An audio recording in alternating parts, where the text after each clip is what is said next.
Welcome to Legendary Physique. I'm your host, Richard Baldwin. I'm speaking with Jerry Brainum about his August issue of Applied Metabolics.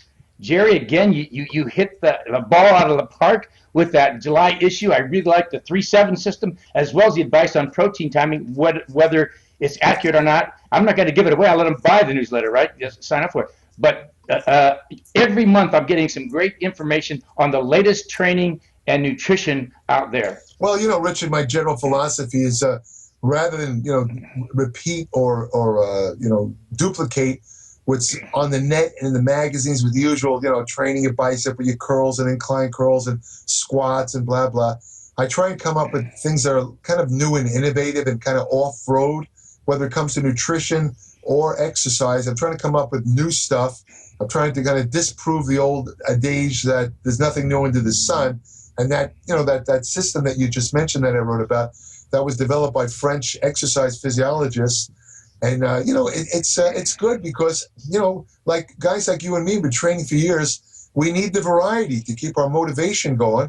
Or even if you just have a year of training or so under your belt, you want to keep the variety in there because when your motivation's high, you're going to train harder, even if it's subconsciously, So that's basically, one of the underlying philosophies of the newsletter, Yeah, and like I said before, I think is that if you don't rotate once in a while, your sets, reps, weight, you get stale. Your body gets used to it, that homeostasis thing. Right. So your newsletter constantly gives me new ideas. Right. Well, this. I'm sure you're familiar. I mentioned the newsletter couple. This periodization system that they recommend. The periodization system is recommended for, especially people that don't use any anabolic drugs and want to build muscle and strength. Basically involves, dividing your training into cycles where, let's say, you do high reps for 3 months with lighter weight, then you go medium, moderate weight with medium reps, 8 to 10, and then you might go for the next couple of months into heavy weight, which would be, let's say, 6 to 8 reps, And that has two advantages. One is it kind of eases tension on your joints and your connective tissue. It gives them a break because you really can't train super heavy all the time and not sooner or later experience some problems. The second thing, and more importantly, and this is, I think, the main advantage, is exactly what you just said. It's variety. You're doing different sets and reps patterns, different amounts of weight, and probably different exercises. So your interest is very high. As a consequence, even when you're doing the light weight cycle, you're going to make gains because you're still training hard. You're motivated. You want to go to the gym. You're not bored. So I definitely agree with that concept that you just told. Yeah, I think we both have one caveat, though. What's that? If it ain't broke, don't fix it. Oh, yeah. Then, because you see, then you can go on the other extreme. Yeah. Where I've seen articles where do you remember Joe Weider called it the muscle confusion principle? Yeah.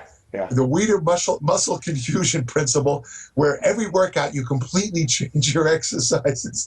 That to me is absurd because, it has to do with neuromuscular connections, but it takes a couple of workouts for your muscles and your brain to kind of interact, where you kind of get into a groove and to change your you can change the weights, you can change the sets, the reps, but to change the actual exercises every workout, you're shooting yourself in the foot. That makes no sense. And everybody has to figure out what works for them, right? Exactly. I mean, I think you told me a couple of issues back about videos that Arnold used the same exercises his whole career, right? I trained with Arnold in the original Gold's Gym. I met the man as soon as he came here in 1968. We trained together at Vince's gym. Then we both went to Gold's Gym. I didn't go because of him. We just coincidental. And I watched him train during the heyday of his bodybuilding career.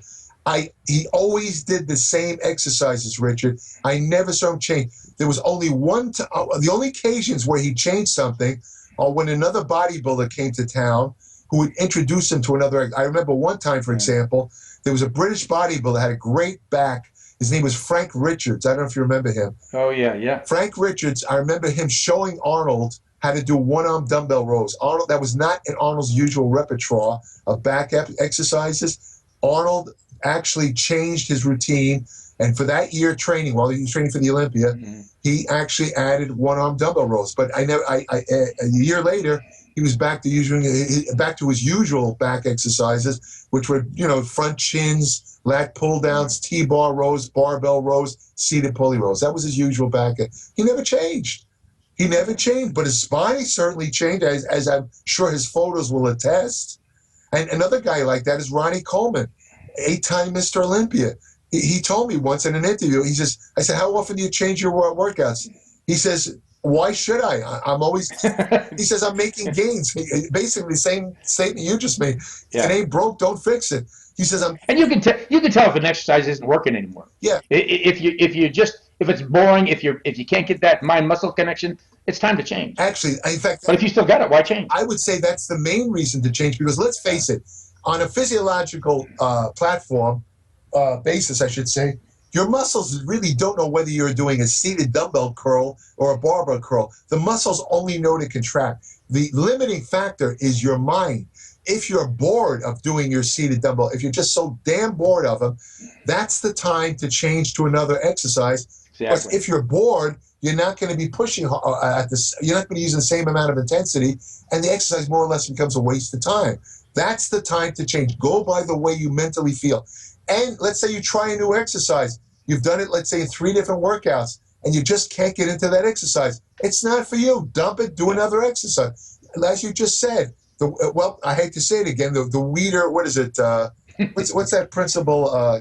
Self something or other. Instinctive principle? Instinctive, that's it. The Weider instinctive training principle is true to a certain extent, because workout programs have to be adjusted to you as an individual. You can't follow Richard Baldwin's arm routine, even if it's a great arm routine, because Richard Baldwin has his genetics. You could try his exercises. If you feel them, if they work for you, by all means do them. But if Richard Baldwin likes to do concentration curls and you don't get a thing out of him, don't do them. Richard's going to have his... Find something that will work. He's going to have his great arms and you're not. So, you got to have some common sense here. That's all I'm saying. So, what do you got for us this month? Oh, I got some great stuff, Richard. Fred Hatfield told me years ago, I was writing for, this is in the early 80s, he had a magazine for Weider called Sports Fitness. And basically it related exercise and nutrition to athletes, which was a very unique magazine. It's the only way I can think of that did that. It was actually... How long did that last? That lasted only a year or two, sadly. Okay, that's what I thought. I vaguely remember it. No, but under Fred's leadership, I have to admit, it was a fantastic magazine. He had researchers in there, solid. And I was writing for him. And, I did this article on ergogenic age right around the time of the 84 Olympics, I remember. And I interviewed a doctor who was, I can't remember his name, he passed away. He was the guy who was giving steroids to all the Olympic athletes that year, the American Olympic athletes. And I remember him telling me that 19 gold medal winners, this is in 84, 19 gold medal winners were his patients. So I said to him, are you saying that they're on steroids? He says, I cannot give that. That's patient. What's that called where you can't give out the, it's personal information. I can't tell you, but confidentiality. Confidentiality, exactly. Yeah. So anyway, I said to Fred, listen, Fred, I noticed they have these science meetings, like the American College of Sports Medicine, where all these scientists gather. I said, shouldn't I be attending them? I mean, they must present a lot of research. I mean, a lot of it's related to athletes. I'm sure I can get, mine some good material there. He said, Jerry, I've been to those conferences. You know what they are? I said, what's that, Fred? He says, they're a bunch of researchers who go up to each other, shake each other's hand, and slap each other on the back and tell them how great they are. And I found that was true because I actually did go to some conferences later, much years later. I went to a couple of nutrition conferences, and I didn't necessarily see guys telling each other how great they were.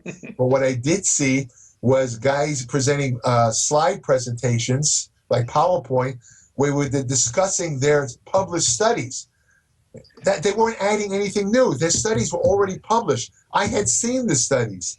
And one guy was doing a presentation on HMB. It's a leucine metabolite that is touted to increase muscle growth.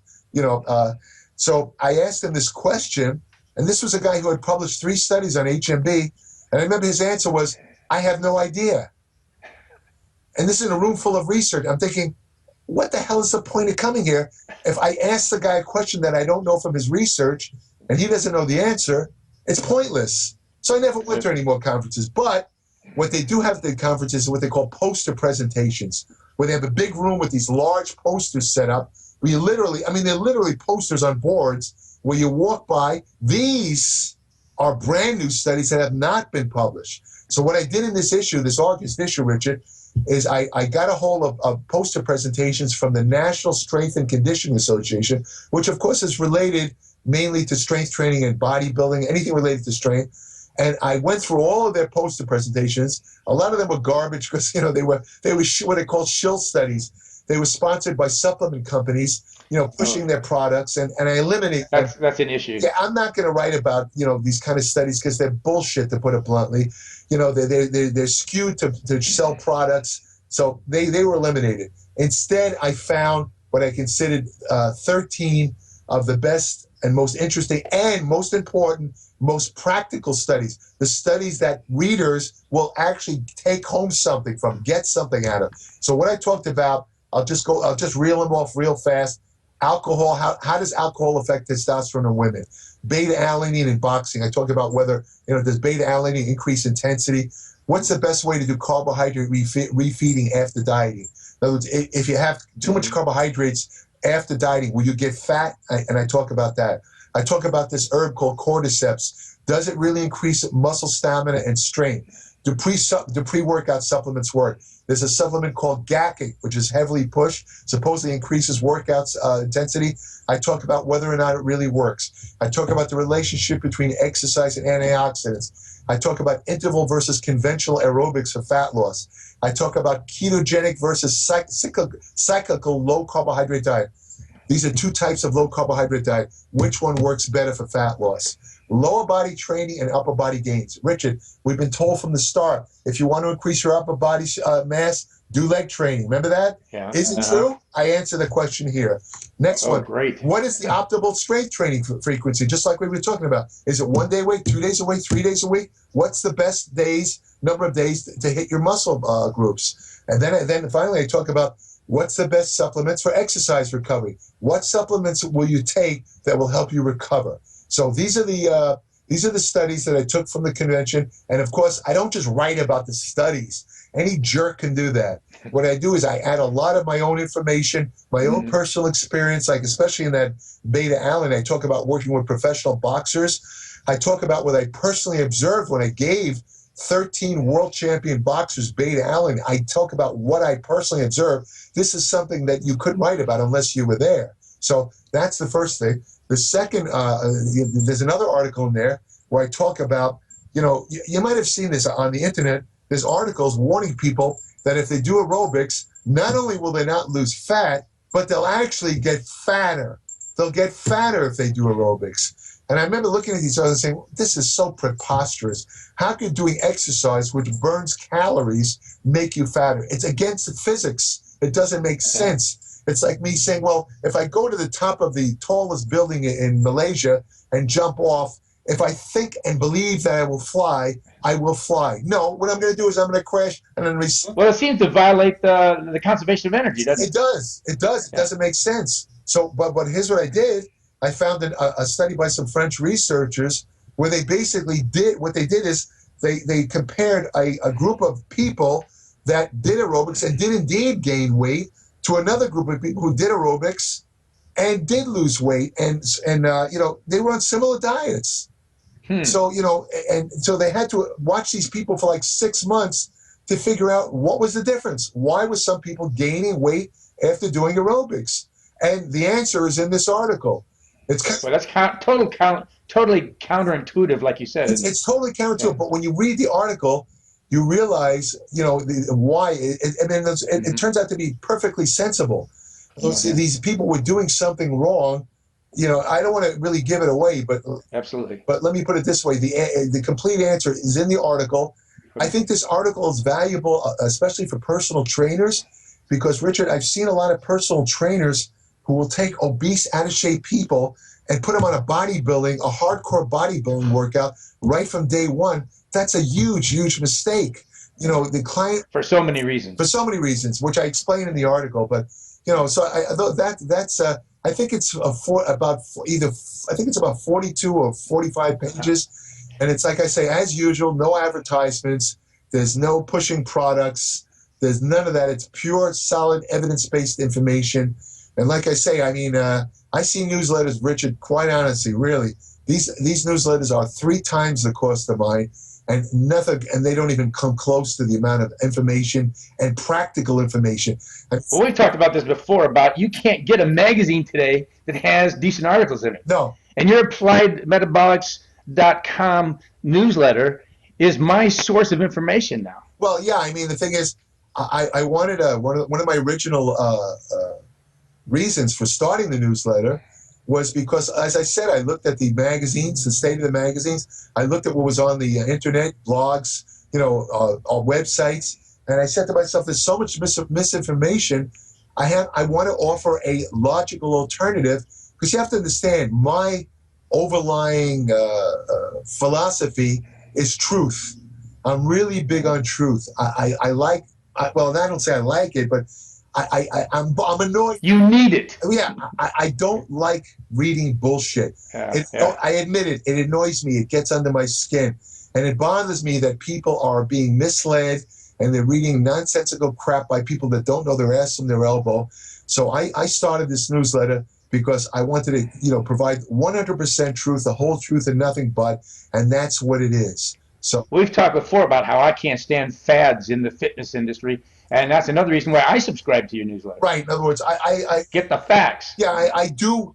That's another thing I do cover. I mean, if I come across something that's absolutely ridiculous, that really has no science background, I will expose it, because I don't want people to get hurt, and I don't want them to waste their time. And I'm not looking to hurt anybody. You have to understand that. I've already mentioned, as you know, as a subscriber know this, Richard, I've mentioned a couple of supplements, and I basically said that they're crap. I do this in the August issue with a couple of supplements. It's not that I'm trying to hurt the company. It's not that I have a beef with the company. It's just the fact is, science shows the supplement doesn't work. I think people should know that before they waste their money. Well, I remember that article you did, 6 months ago or so, on protein supplements? Yeah. And which ones have quality protein in them, which ones don't, and what to look for? Yeah. I talked about how how the trend today is to spike protein supplements. In other words, because you have to understand, it's due to economy reasons. I mean, the price of whey whey used to be a waste product of cheese, and then it suddenly when wholesalers realized that they could make a lot of money off it, they made it like gasoline. They quadrupled the price. So they know the people that market whey proteins, they still want to make money. I mean, I can't blame them. I don't begrudge them for wanting to make a profit, for crying out loud. But what a lot of them do, all right, Chip, that's enough. No, he likes whey protein, so he gets very annoyed. But the thing is, it sounds like he needs attention here. Tell him we'll wrap it up in a second. Hey, Chip, we're going to wrap it up, and you can have your whey drink. I give him whey because it's either whey or steroids. So anyway, so the thing